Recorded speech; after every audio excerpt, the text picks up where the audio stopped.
శివారాధనలో విభూతి, భస్మం ధరించడం వెనుక కేవలం భక్తి మాత్రమే కాదు, లోతైన తాత్విక మరియు ఆరోగ్యపరమైన కారణాలున్నాయి. భస్మధారణలేని శివపూజ పరిపూర్ణం కాదు అని శివపురాణం చెబుతోంది. శివారాధనలో విభూతి, భస్మం అనే పదాలను మనం పర్యాయపదాలుగా వాడినా శాస్త్రపరంగా వీటి మధ్య స్పష్టమైన వ్యత్యాసముంది. 1.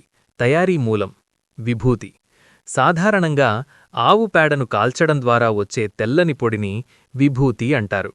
భస్మం ఏదైనా వస్తువు అగ్నిలో పూర్తిగా దహనమైన తరువాత మిగిలే అవశేషాన్ని భస్మం అంటారు. ఇది కట్టెలు, మూలికలు లేదా శవాల దహనం ద్వారా కూడా ఏర్పడవచ్చు. తయారీ విధానం. విభూతి దీనిని కల్పం, అనుకల్పం వంటి పద్ధతుల్లో శాస్త్రోక్తంగా తయారుచేస్తారు. ఆవుపేడను ఎండబెట్టి మంత్రయుక్తంగా అగ్నిలో వేసి సేకరిస్తారు. భస్మం ఇది యజ్ఞగుండాల నుండి లేదా శ్మశానవాటికల నుండి సేకరించబడుతుంది. పవిత్రత మరియు రకాలు. విభూతి ఇది అత్యంత సాత్వికమైనది. దీనిని 5 రకాలుగా వర్గీకరిస్తారు: సత్యోజాతం, వామదేవం, అఘోరం, తత్పురుషం, ఈశానం. భస్మం రాజసిక లేదా తామసిక గుణాలను కూడా కలిగి ఉండవచ్చు. ఉదాహరణకు అఘోరాలు ధరించే శ్మశాన భస్మం వైరాగ్యానికి చిహ్నం. ఉపయోగించే విధానం. విభూతి దీనిని గంధంతో కలిపి లేదా పొడి రూపంలో నుదుటిపై త్రిపుండ్రం అంటే 3 అడ్డవరుసలుగా ధరిస్తారు. భస్మం దీనిని శరీరమంతటా పూసుకోవడాన్ని ఉద్ధూళనం అంటారు. శివుడు తన శరీరమంతటా భస్మాన్ని అలదుకుంటాడు. ఆధ్యాత్మిక అర్థం. విభూతి వి అంటే విశిష్టమైనది, భూతి అంటే ఐశ్వర్యం. ఇది భగవంతుని అష్ట ఐశ్వర్యాలకు మరియు మంగళానికి చిహ్నం. భస్మం భా అంటే భర్తృ, పాపాలను హరించునది. స్మ అంటే స్మరణ, జ్ఞానాన్ని ఇచ్చేది. ఇది జీవితం శాశ్వతం కాదని, అంతా బూడిదలో కలవాల్సిందేననే వైరాగ్యాన్ని సూచిస్తుంది. లభ్యత. విభూతి ఇది దేవాలయాలలో ప్రసాదంగా లభిస్తుంది. సాధారణ భక్తులు నిత్యం ధరించడానికి అనువైనది.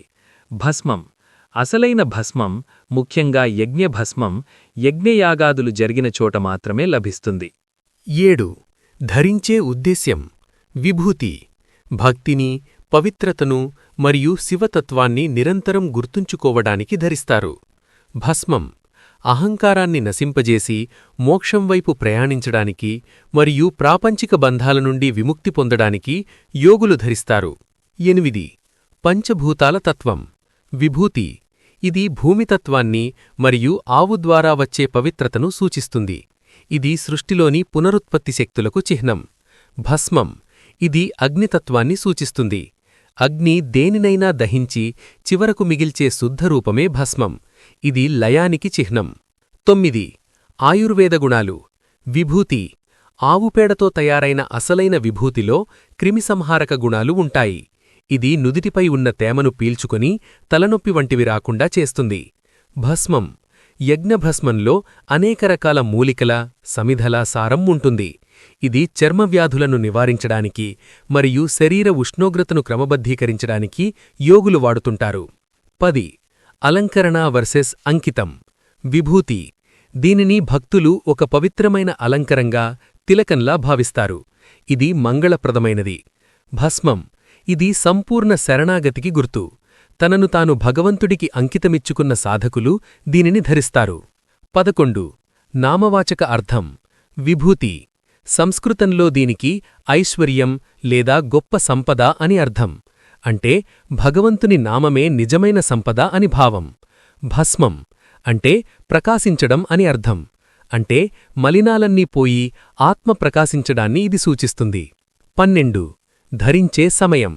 విభూతి స్నానం చేసిన తరువాత, పూజ చేసేటప్పుడు లేదా బయటకు వెళ్లేటప్పుడు ఎప్పుడైనా ధరించవచ్చు. భస్మం దీనిని ధరించడానికి నిర్దిష్టమైన దీక్ష లేదా సాధన అవసరం. ముఖ్యంగా శైవదీక్షలు తీసుకున్నవారు, అఘోరాలు దీనిని నిరంతరం ధరిస్తారు. 13. రంగు మరియు ఆకృతి. విభూతి సాధారణంగా చాలా మెత్తగా మరియు తెల్లగా ఉంటుంది. భస్మం ఇది కొంచెం గరుకుగా ఉండవచ్చు. దీని రంగు అది కాలిన వస్తువును బట్టి బూడిద రంగు లేదా ముదురు రంగులో ఉండవచ్చు. 14 చక్రాలపై ప్రభావం.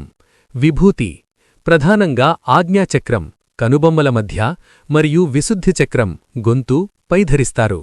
భస్మం దీనిని శరీరంలోని 32 ప్రధాన స్థలాల్లో ధరించి శరీరశక్తిని నియంత్రిస్తారు. 15 శ్మశాన వైరాగ్యం. విభూతి దీనికి శ్మశానంతో సంబంధం లేదు. ఇది పూర్తిగా గోశాలలు లేదా ఆశ్రమాలలో తయారవుతుంది. భస్మం శివుడిని శ్మశానవాసి అంటారు. అందువల్ల మానవదేహం చివరకు బూడిదే అని గుర్తుచేయడానికి శ్మశాన భస్మాన్ని శివుడికి అత్యంత ప్రీతికరమైనదిగా భావిస్తారు. 16 మంత్రశక్తి. విభూతి శ్రీరుద్రం లేదా చమకం పఠిస్తూ అభిషేకం చేసిన విభూతికి శక్తి ఎక్కువ. భస్మం యజ్ఞం చేసేటప్పుడు వ్రేల్చబడే ఆహుతుల ద్వారా ఇది మంత్రశక్తిని పొందుతుంది. 17 సామాజిక సంకేతం. విభూతి గృహస్థులు అంటే కుటుంబీకులు ధరించడానికి ఇది అత్యంత అనువైనది. ఇది ఐశ్వర్యాన్ని, ఆరోగ్యాన్ని ఇస్తుంది. భస్మం ఇది వైరాగ్యానికి, త్యాగానికి గుర్తు. సంసార బంధాలను వదిలిన సన్యాసులకు ఇది ఒక వస్త్రం వంటిది. 18 పంచాక్షరీ మంత్రసంబంధం. విభూతి దీనిని ధరించేటప్పుడు సాధారణంగా ఓం నమః శివాయ అనే పంచాక్షరీ మంత్రాన్ని పఠిస్తారు. ఇది మనస్సును ప్రశాంతంగా ఉంచి శివస్మరణలో ఉంచుతుంది. భస్మం భస్మధారణ చేసేటప్పుడు మృత్యుంజయ మంత్రం లేదా కాలభైరవ అష్టకం వంటివి పఠిస్తారు. ఇది మృత్యుభయాన్ని పోగొట్టి కాలాతీతమైన స్థితిని చేరుకోవడానికి సహాయపడుతుంది. 19 గ్రహదోష నివారణ. విభూతి జ్యోతిష్య శాస్త్రం ప్రకారం విభూతి ధరించడం వల్ల చంద్రుని అనుగ్రహం కలుగుతుంది. ఇది మనస్సును అదుపులో ఉంచి మానసిక ఒత్తిడిని తగ్గిస్తుంది. భస్మం యజ్ఞభస్మం లేదా హోమభస్మం ధరించడం వల్ల శని, రాహు, కేతువు వంటి గ్రహాల తీవ్రత తగ్గుతుందని నమ్ముతారు. ఇది నెగటివ్ ఎనర్జీని అంటే దృష్టిదోషాన్ని దరిచేరనీయదు. 20 ద్రవ్యరూపం. విభూతి దీనిని తయారుచేసేటప్పుడు కేవలం ఆవుపేడను మాత్రమే కాకుండా కొన్నిసార్లు పచ్చకర్పూరం, సుగంధ ద్రవ్యాలు కలుపుతారు. అందుకే ఇది మంచి సువాసన కలిగి ఉంటుంది. భస్మం ఇది ఎటువంటి సువాసన లేకుండా సహజమైన బూడిద వాసన కలిగి ఉంటుంది. ఇది కృత్రిమమైన వాటికి దూరంగా అత్యంత సహజ సిద్ధమైన స్థితిని సూచిస్తుంది. 21 మోక్షమార్గంలో ప్రాధాన్యత. విభూతి ఇది ముక్తి కంటే ముందు భుక్తి అంటే జీవితంలో సౌఖ్యాలు ఇచ్చే సాధనంగా పరిగణించబడుతుంది.